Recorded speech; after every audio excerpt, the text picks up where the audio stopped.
va commencer l'épisode avec la première chronique qui est le classique, la chronique Lexix. Et cette semaine, ça va être un terme que des fois on va utiliser un peu pitché comme ça lorsqu'on décrit les matchs. Et c'est le terme Hulk Up.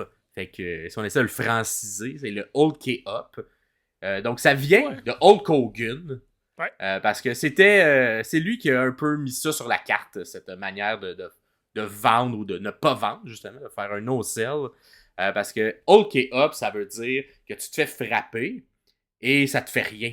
Puis au contraire, ça te fâche encore plus. Et ça a peut-être même un lien, Hulk Hogan, c'est son nom, mais avec Hulk de Marvel, plus il est fâché, plus il devient fort. Fait que là, fait que c'est ça. Quand un lutteur, on dit qu'il Hulk Up, ça veut dire qu'il va faire un no-sell.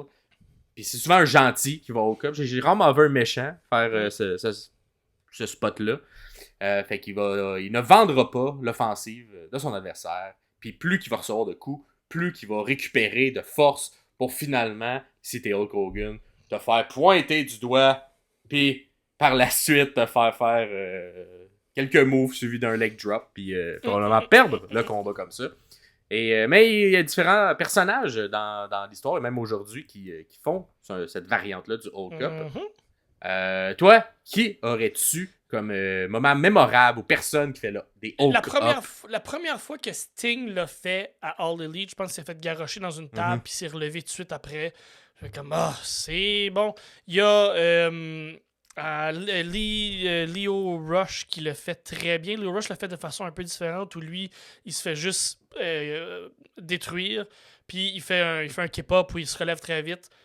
Puis il vire comme fou, puis il va donner des coups, puis après il tombe. C'est une variante un peu d'un Hulk Up.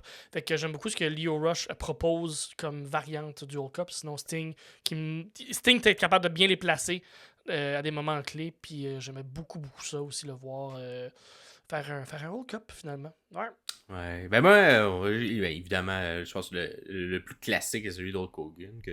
Il pas le lutteur le plus incroyable in ring, mais j'aimais bien ce mouvement-là qu'il y avait dans son répertoire du World Cup. Mais j'aime également le meilleur, le greatest of all time, le GOAT, Daniel Bryan, qui a intégré ça dans son personnage, surtout lorsqu'il était dans sa période El No.